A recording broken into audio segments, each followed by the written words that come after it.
Agnes, my old friend, I've come to talk with you again about the vision that was creeping,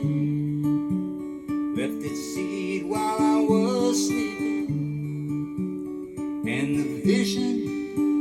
that was planted in my brain still remains within the sound